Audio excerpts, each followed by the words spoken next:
I'm calling the Committee on Academics and Innovation to order. I declare there is a quorum of committee members present and note that the media has been given proper notice pursuant to the Freedom of Information Act. First agenda item is Berkeley County School District Prom Proclamation. I would like to recognize Tim Knight, our District Safety and Security Coordinator. All right. Thank you, Madam Chair, Dr. Ingram, members of the board, for allowing me to present this proclamation. And while I do so, I would like to recognize our Berkeley High School School Resource Officer, Travis Dodd. He is one of two of our school resource officers there, and he does a phenomenal job. I can't say enough about this guy. He was very instrumental in this proclamation, drafting this proclamation, and we're very proud of the work that he does there. And he's got a big heart for the kids and definitely a big heart for our students involved in underage drinking. So bear with me, please, while I read this proclamation. Underage drinking is a national public health issue with serious implications. Although we have accomplished so much in Berkeley County to address this pervasive problem, there is still much more we can do. According to a study by the National Survey on Drug Use and Health, an estimated 10 million people younger than the age of 21 drank alcohol in the past month in the United States. However, many young people start drinking before the age of 15. The Monitoring the Future survey found that 70% of 12th graders in the United States had tried alcohol at some time in their lives. The survey also found that 27% of 10th graders said that they had consumed alcohol in the 30-day period before the survey. Whereas underage drinking has severe consequences, many of which parents and caregivers may not fully be aware. Consequences of underage drinking may include injury or death from accidents, unintended, unwanted, and unprotected sexual activity, academic problems, and drug use. And whereas parents and caregivers have a significant influence on young people's decisions about alcohol consumption, especially when they create supportive and nurturing alcohol-free environments. And whereas youth who start drinking before the age of 15 are 5 times more likely to develop alcohol dependence or abuse later in life than those who begin drinking at or after age 21. And whereas alcohol use by young people is dangerous, not only because of the risks associated with acute impairment, but also because of the grave threat to their long-term development and well-being. And whereas parents, educators, and community leaders who work with our young people every day are our best advocates for responsible decision-making. And whereas public high schools within Berkeley County are preparing for their junior-senior proms, with Berkeley Middle College High School and Timberland High School being on April 14th, Goose Creek High School and Hanahan High School on April 27th, Stratford High on April 28th, Cross High on April 29th, Berkeley High on May 12th, and Cane Bay High School on May 19th. So therefore, be it resolved that the Berkeley County School District Board formally designates April 1st through May 31st of 2018 as Underage Drinking Prevention and Awareness Months in Berkeley County. So on behalf of SRO Dodd and all of our other SROs and their respective LE agencies, we respectfully request that you approve and adopt this proclamation. Do we have a motion? Madam Chair, Lady, I make a motion to approve proclamation designating April 1 through May 31st, 2018 as Underage Drinking Prevention and Awareness Months in Berkeley County School District. Second. We have a motion and a second to approve the proclamation designating April 1st through May the 31st, 2018 as Underage Drinking Prevention and Awareness Months in Berkeley County School District. Do we have any discussion? Okay, we will now call the question. All those in favor respond by saying aye. Aye. All of those who are opposed respond by saying nay. Motion carries. Thank you. Thank you. Second agenda item is Head Start information. Dr. Kevin O'Gorman, you are recognized.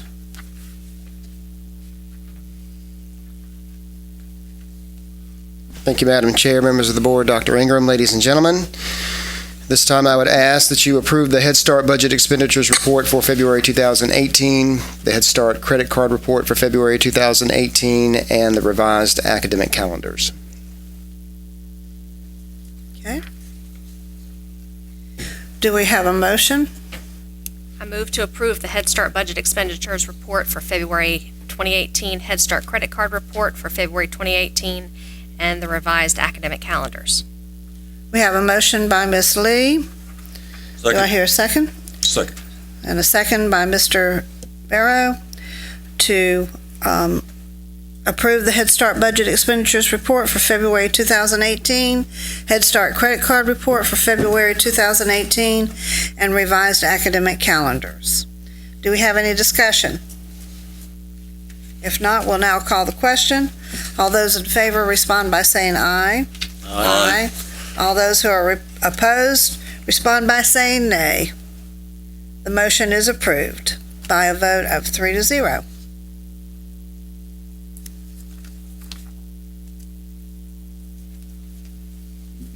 Third agenda item is the 2017-2018 and 2018-2019 local board approved and innovative courses, second reading. Dr. O'Gorman, you are again recognized. Thank you. Since first reading, I have not had any questions about the courses before you, so I ask that you approve the 17-18 list of the local board approved courses as provided, and the proposed 18-19 local board approved courses as provided for second reading. Do we have a motion? Madam Chair Lady, I make a motion to approve the 2017-2018 list of local board approved courses as provided, and the proposed 2018-2019 local board approved courses as provided for second reading. Second. We have a motion by Mr. Barrow and a second by Ms. Lee to approve the 2017-18 list of local board approved courses as provided, and the proposed 2018-19 local board approved courses as provided for second reading. Okay. Do we have any discussion? We will now call the question. All those in favor respond by saying aye. Aye. Aye. All those who are opposed respond by saying nay. The motion is approved by a vote of 3-0.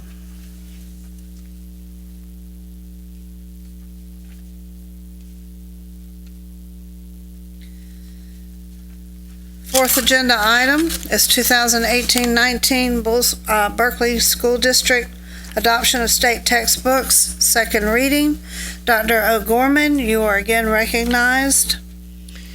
For first reading, last committee meeting, we had a lot of textbook adoptions which have been on display since that last reading. Since then, have not had any questions about the textbooks up for adoption in this particular reading. With that said, I ask that you approve the list of textbooks submitted for second reading as selected by the teachers from each high school. You are lucky because I was out of town. Okay. Do we have a motion? I move to approve the list of textbooks submitted for second reading as selected by the teachers from each high school. Okay. Do I hear a second? Second. We have a motion by Ms. Lee and a second by Mr. Barrow to approve the list of textbooks submitted for second reading as selected by the teachers from each high school. Do we have any discussion? All those in favor respond by saying aye. Aye. All of those who are opposed respond by saying nay. The motion is approved by a vote of 3-0. Fifth agenda item is 2018-2019 adoption of state textbooks, first reading. Dr. O'Gorman, you are again recognized. Well, Ms. Condor, you might get another opportunity to flip through some textbooks. So looking forward. Just to clarify, the state adopts textbooks at different intervals. We are at the mercy of the publishers to provide the curriculum materials for us to review. The teachers review them as quickly as we can get them, and then we bring them before you so that we can order them in time for teachers to have them to prep for the summer as soon as we can. So just know that this is on a different adoption cycle than the textbooks we just discussed. But before you, I'm bringing textbooks for forensics, integrated science, journalism, and advanced composition, the titles of which you have before you. And they will also be on display through second reading. So at this time, I would ask that you approve the committee-recommended books selected by teachers as presented for first reading. Do we have a motion? Madam Chair, I make a motion to approve the committee-recommended books selected by teachers as presented for first reading. I'll second that. We have a motion by Mr. Barrow and a second by Ms. Conder to approve the committee-recommended books selected by teachers as presented for the first reading. Do we have any discussion? I do have one question, and it's the same question I ask every time.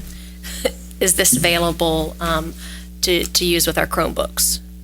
In other words, do we have like a e-reader type situation for these textbooks? 99.9% of the books that we adopt either have a PDF component, so that at a very minimum, or an online feature. So yes, we can get every textbook in a PDF format if we need to. Perfect. Will we get to a point where we start phasing out the, textbooks like this and just go straight on to the PDF forms or online books? Are we even looking at that yet? Well, it kind of goes back to the publisher in and of itself. So what, Houghton Mifflin might provide for kindergarten, first grade is very different than what Pearson might provide for a high school chemistry class. So I think that most publishers are going in that direction, but there are times when teachers really want something tangible depending on the age level of the student and what they're doing specifically. A lot of science experiments and that kind of stuff kids want to be able to touch and hands-on and that kind of thing. There are a lot more consumables that are coming along as opposed to the big thick textbooks. They might have small packets that they take home, and so companies are definitely trying to accommodate what you're getting at. Okay, thank you. Any further discussion? We will now call the question. All those in favor respond by saying aye. Aye. Aye. All of those who are opposed respond by saying nay. The motion is carried by a vote of 3-0.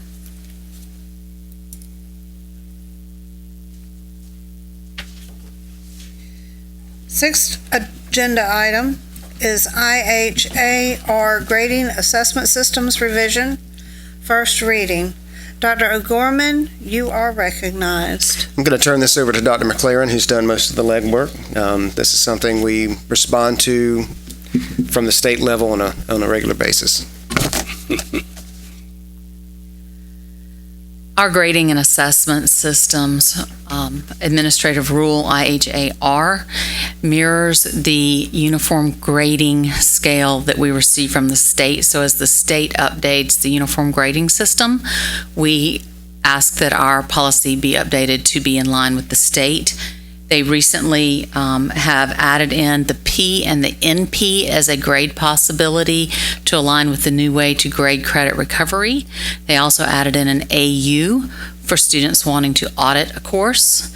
This update has some small things, but it also acknowledges that we have to go by the institution's withdrawal limitations when we have dual credit and virtual courses, so that's a good update. And it adds back in the failure due to absences paragraph that was removed before. It contains a caveat that students should be able to demonstrate proficiency in a course that if they can demonstrate proficiency in a course, then that is one way to go around an FA. And then they put detailed explanations into how we record credit recovery grades, because the prior version they adopted was impossible to do in PowerSchool, our current computer system. So at this time, we ask that the board approve the recommended changes to policy IAH-R. Do I hear a motion? I move that we approve IHA-R grading assessment systems policy for revision as presented for first reading. Second. We have a motion by Ms. Lee and a second by Mr. Barrow to approve IHA-R grading assessment systems policy for revision as presented for first reading. Do we have any discussion? Yes, ma'am. I'd like to address what Dr. McLaren has already stipulated here. Last fall, perhaps last winter, there was language from the state board which took out basically the requirement for student attendance. In other words, students used to have to be required to not only pass the coursework, but to satisfy seat time. In other words, they had to be present a certain number of days. They took that language out. I made a lengthy dissertation at that time railing against them, and now they've added language back that has no substance to it. Let me read it. If a student fails a course due to excessive absences and is unable to successfully make up the work or demonstrate proficiency in the course, a grade of failure due to absences, FA, will be recorded on the transcript. This is a dichotomy for me because they've taken the language out and they've reinstated the language, but there's no force behind it. There's still no seat time requirement. What they're basically saying is this is a contradiction in itself. The first sentence is a contradiction. If a student fails a course due to excessive absences, let's stop there. You cannot, under the policy, fail due to excessive absences. But this says you can. So they're talking out of both sides of their mouth. And I've spoken to several principals today. I've had a lengthy conversation with Dr. McLaren. She's not responsible for this, folks. This is a State Department issue, and I'm trying to make some clarification here. And it says, if a student fails a course due to excessive absences and is unable to successfully make up the work, well, how are they going to make up the work if they've already failed due to absences? And let's say that at the end of the course, the child has too many absences. What is going to be the length of time that they're going to be allowed to go into content recovery or make up an extended amount of work in a timely fashion so that the teacher of record, the teacher that is actually teaching the child, can grade the work, post the grade, and finalize the grade? This is not good business, and the State Department has created a problem for every school district in the state. I've had a conversation with Dr. O'Gorman about this in the last several months, and we are working diligently to try to come up with our own proficiency standards.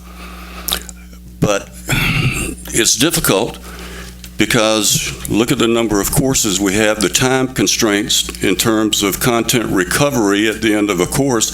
If a kid has too many absences and he's missed 15 assignments, how is he going to do 15 assignments in 3 days before the end of the school year? It's almost impossible. So I know that Dr. O'Gorman and the principals are doing their due diligence, but I'm kind of concerned about this because we have 8 high schools, 10 middle schools, and the rest elementary schools. We need to have a policy or administrative rule that is consistent throughout the district and does not allow or require the individual principal at each school to designate what they want to do. In other words, if you've got 8 high school principals and you don't have something in policy or an administrative rule for them to follow, you're going to have 8 different directions. You're going to have some teachers with kids that have excessive absences requiring some proficiency work. You're going to have others ignoring it unless there is a consistent policy or administrative rule for everybody in the district to follow. So I'm concerned about this. I'm going to vote for it because this is not our problem. Well, we didn't create the problem. It is our problem because the State Department has put the problem on us, but we're capable of following through. I just want to make sure, Dr. O'Gorman, that we're consistent with this. The principals have input. The cabinet level folks and the board is on board with making sure that every student in this district has the same guidelines. So those are my comments. And if you, there's also in the language, well, that's another matter. So I'll just leave it at that. Okay. Thank you, Mr. Barrow. Thank you. Any other comments?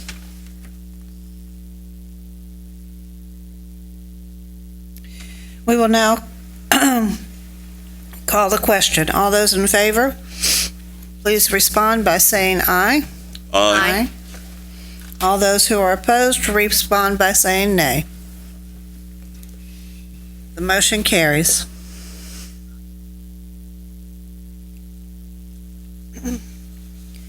Our 7th agenda item is the teacher forum update. Dr. O'Gorman, you are again recognized. It's my pleasure to call on Sharon Blackwood, I think for the last time, to present as Teacher Forum Chair. Let me just say it's been a pleasure working with Sharon for the past, how long has it been? A couple years now? 2 years. 2 years, probably 2 years too long for her. Just want to thank her for her leadership. Come on around here. And the job that she's done for Teacher Forum. A lot of folks might not know that when you become District Teacher of the Year, you also become the Teacher Forum Chair. And so she's finishing out sort of a dual role after 2 years. And she's just done an awesome job. One of the things that she's overcome is speaking to you. So she's not nervous at all tonight about what she's about to do. So just thanks again for your leadership.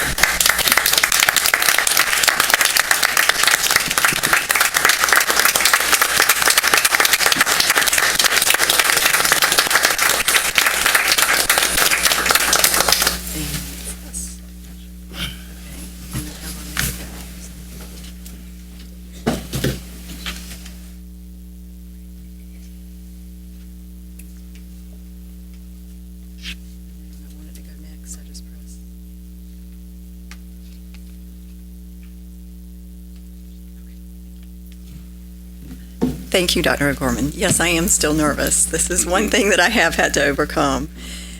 Good evening, Madam Chair, Dr. Ingram, and members of the board. I am privileged to stand here representing Teacher Forum and all the teachers in our district. And I'm here tonight to give you the final update from Teacher Forum for this year and share with you all the goals that we have accomplished this year. And for your convenience, we actually put a typed list, I believe, in your folder, so you can refer here and you can also look in your folder as well. Last year, I told you a story about a little girl on the beach picking up sea stars. And she was doing her best to make a difference to those sea stars despite the insurmountable odds. Well, I'm not going to go back to the beach today, but I thought I'd share another little story with you that I shared with Forum. And it's one about another young lady, but this one fully grown. If you've heard this before, please bear with me because there are connections to our shared mission and vision. So there was this young woman who comes home to her parents, and her mom welcomes her into the house, and she just starts, "Mom, I've had it. I've had it. It doesn't matter what I do. It's never enough. Every time we get something going, it changes. Every time new processes come down, they come down faster, and I can't handle it. It's enough. I don't know what to do. I'm just ready to quit." And her mom said, "Come on, let's go into the kitchen." And so she came into the kitchen. "Now, sit down and talk to me for a little while." So the daughter sat down, and the mom went to the stove, and she put 3 pots of water on the stove. She turned them on to boil, and in the first pot she put some carrots, and in the second pot she put an egg, and in the third pot she put some coffee beans.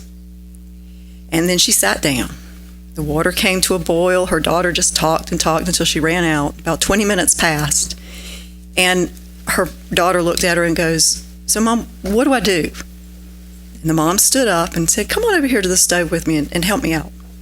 So she walked over to the stove, and she said, "Why don't you take out what's in the first pot? Put it in the saucer here." So she took out the carrots and put them in the saucer, and her mom said, "What do you notice?" "They're soft." She said, "Yes."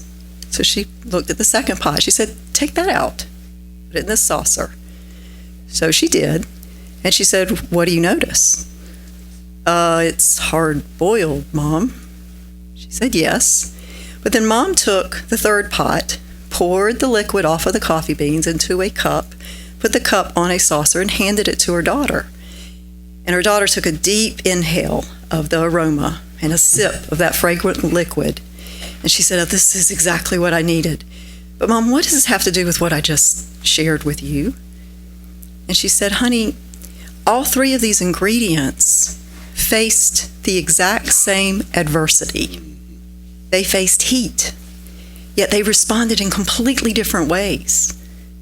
The carrots, when faced with their adversity, they went in hard, but they weakened. They got soft and they got mushy. The egg, when it went in with its very fragile shell protecting that liquid inside, under its adversity, it hardened. It still has its fragile shell, but now it's hard. Only the coffee faced its adversity by not so much changing, but instead changing the environment in which it found itself." And so she looked at her daughter and she said, "Which one are you? Are you, when you're faced with adversity, going to weaken? Are you going to become hard, brittle, and bitter? Or are you going to choose to make the difference and change the environment in which you find yourself?" And that's the question that I put towards Forum at our last business meeting in March, because we began this year at our Teacher Forum retreat during the summer, and we, if I can flip this, and we looked at these two items. The idea that you make a difference to every child every day, one child at a time. And with the book One by Catherine Atashi, we reflected on how we can make a positive difference within our profession, with our colleagues, and with our students every day. From those reflections came our theme, and it was a theme that we collectively created, Be the One. And we challenged every educator in the district to reflect on how they can be the one in their schools. I firmly believe that we have to be purposeful in our life in order to make a positive difference, because we make a significant impact on every single person that we come in contact, whether it's our students or each other, every single day. But I've also learned that growth does not happen in our comfort zone. And as systems, as accountability, as technology continues to change, we as educators, we have to change and we have to grow despite the discomfort, or we are not going to be of service to our students. Teacher Forum is here to support the teachers so that they can be impactful in the classroom. So with those thoughts, we had two main objectives this year. When we look at our first objective, it is to make tangible goals or create tangible goals to leave and give back to our district and to Forum in the upcoming year. So for this objective, one of the very first goals that we goals that we've strove to accomplish was putting aside designated time during each Forum meeting over the year to engage in strategies that teachers may share back at their PLCs or use immediately in their classrooms to engage students in thinking.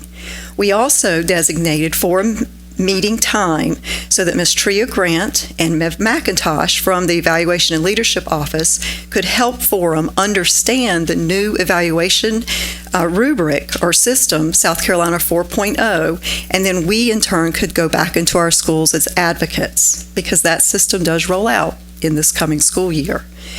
Well, in order to be advocates, we must continue to improve relationships and communication. So that second goal of communication fell strongly on our communication and political action committees, and they were very busy. We created and updated a Teacher Forum website, as well as a conference website when the conference came around. Dr. Shelley Matthews from Devon Forest Elementary created and distributed quarterly Forum newsletters for every educator digitally. And Jonathan Atkins from Westview Middle continued the Teacher Forum Google Classroom, which he created last year, which he consistently updates with Teacher Forum information as well as information from the state, which may be pertinent to our educators. To meet our third goal, which is to recognize excellence in education, we began the Bcsd profile recognition in October of 2017. This award recognized educators who exemplified best practice as defined by the profile of the Bcsd educator. And thanks to the hard work of our Teacher Morale and Advocacy Committee, as well as tireless effort from Kim Dunbar of Berkeley Middle School, every school in this district recognized an educator as at their school between October and January. And this was not a Teacher of the Year. This was an additional educator that is excelling to the standards put forth by that profile. So this was just one of those moments to celebrate hidden gems within our schools, and we hope to continue this annually in order to offer just a small thanks back to our great educators. Our fourth goal was to support and retain teachers is being met through the process of Teacher Forum funded scholarships, and we're in the process of changing that from scholarships to grants, because I think there's a little confusion with the word scholarship. And these are for the teachers within our districts. Co-chairs Leander McGugan from Westview Elementary and Leslie Creel from College Park Elementary reviewed the scholarship requirements and application from last year, and we literally sent it out today. And before I sent it out at 1:15, and before I had gotten the early dismissal children dropped off and back around to the car riders to start that process, I had 2 teachers tell me they cannot wait. They are looking forward to filling that out. And were the ideas they had acceptable? So this is definitely something that they are excited about. We raise the fund, the scholarship. We sent that out. The scholarship committee will use a rubric to decide which scholarships will be awarded. And I'm happy to say that because of the hard work of these 2 ladies and their scholarship committee with the silent auction, as well as the Teacher Morale and Advocacy Committee and Shelby Cup from Merrington Elementary, with their T-shirt sales for the conference, as well as the vendor tables led by Dylan Hudson from Philip Simmons Middle School and one of our teachers from Timberland High School, we are able to grant over $9,000 in scholarships this year. Each of the scholarships are going to be a max of $450. So if you do the math, that's going to about 20 if they ask for the full $450. Last year they didn't ask for the full, some of them did not ask for them.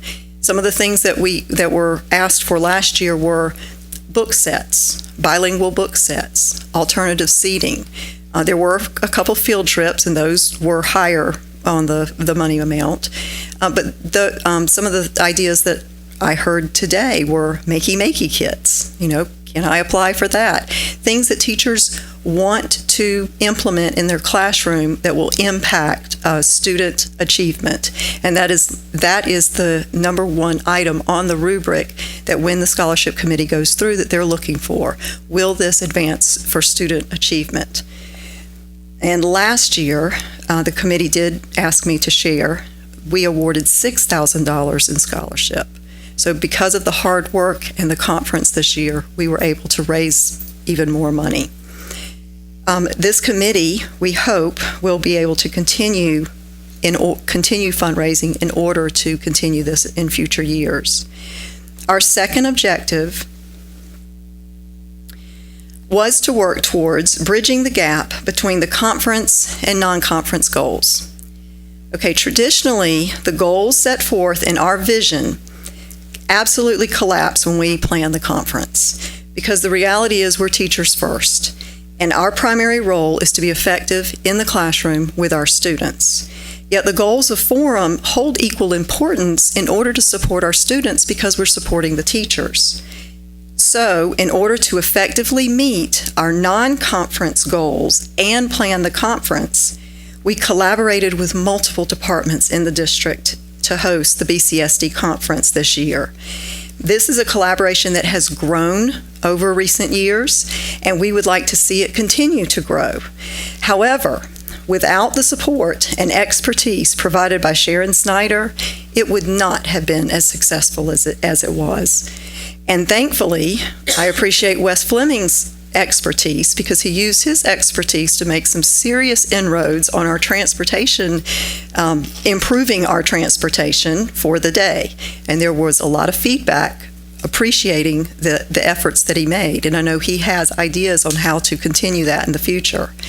And much appreciation to Linda Fairchild, because she created another culinary and hospitality delight, from the donut wall to the ice cream sundae buffet, and the teachers enjoyed that as well. With this collaboration, we were able to both put on a meaningful event for the teachers, and as you can see in the previous slides, we continue to implement all of the goals set forth in the Teacher Forum vision. Additionally, Teacher Forum Special Events Committee was able to plan and to put on 2 special events for our new 2018 Teachers of the Year. We appreciate the time that was taken to recognize these teachers at the March 13th reception and board meeting. We thank you for that time. And at the March 23rd, we held our annual Teacher Forum induction, and we welcomed all of our new Teachers of the Year. Without the leadership of Kirsten Gregory from H.E. Bonner Elementary and the entire Special Events Committee, these 2 special events would not have gone off as beautifully as they did. I may have many talents, but decoration is not one of them. She is phenomenal. We are excited for the announcement of the 2018 District Teacher of the Year at the Chamber Breakfast on April 27th. So to wrap up a very busy year, at our March meeting, we streamlined the committee goals and responsibilities in a monthly timeline so that it can be carried over from year to year with fewer kernels of wisdom lost as Teacher Forum members transition off of Forum. And also, using this book, What Do You Do with a Chance?, we began reflecting on what we, as teacher leaders, can begin to do with our classrooms and with our colleagues to help encourage taking chances towards the 21st century learning. Lastly, as Nick takes over as Teacher Forum Chair, he is planning our annual Teacher Forum retreat, which will be held at Minrib Education Center on July 9th and 10th. This is a time of camaraderie and collaboration amongst all Teacher Forum members to share ideas and decide on the direction that they will take next year. And I am sure he will have more information to share with you about that later. So as I wrap this up, I just want to take a moment to say how grateful I really am for this experience and how honored I have been to be able to serve Berkeley County in this capacity as District Teacher of the Year in 2016 and currently as Teacher Forum Chair. I will be forever grateful for all of the knowledge that I have gained, the relationships that I have made, and the people, many who have become friends through this experience. We have grown, but I want to make sure that I give a very special thanks to 2 people, because they have supported me throughout, and they have supported Teacher Forum throughout this very busy year. Dr. O'Gorman and Sharon Snyder, because without them, we would not have made as much success as we have. Forum has grown from an organization that is not just about disseminating information. It's not just about communication any longer, but it's become this giant district-wide professional learning community where we are actively learning strategies and processes to take back and implement with our students and our colleagues. Teacher Forum has become a resource for our teachers, and that's exactly the vision that we wanted to, or even imagined to become. This experience has enabled me, or without this experience, I never would have met as many brilliant educators across this district as I have.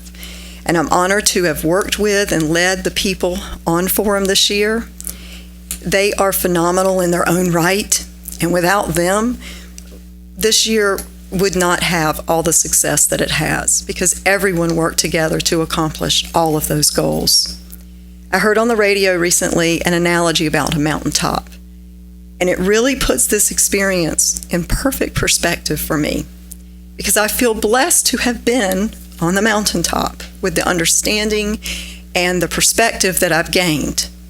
But we're not meant to stay there. We're not meant to remain. We're meant to come back down to the valley and take that perspective and take that understanding and that new acquired knowledge and get back to work. And I'm ready. And I look forward to any opportunity that I can to assist Forum in the future.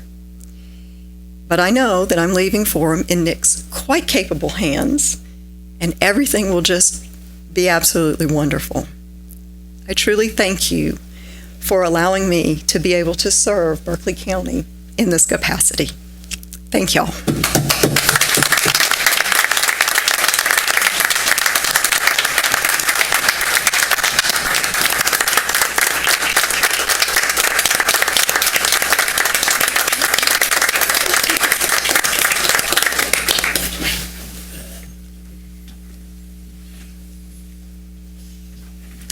Well done.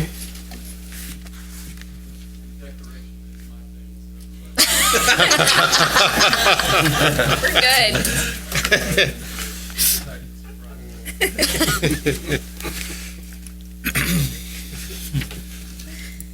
We certainly thank you for your service, and I really appreciated your analogy about the carrot, the coffee, and the hard-boiled egg.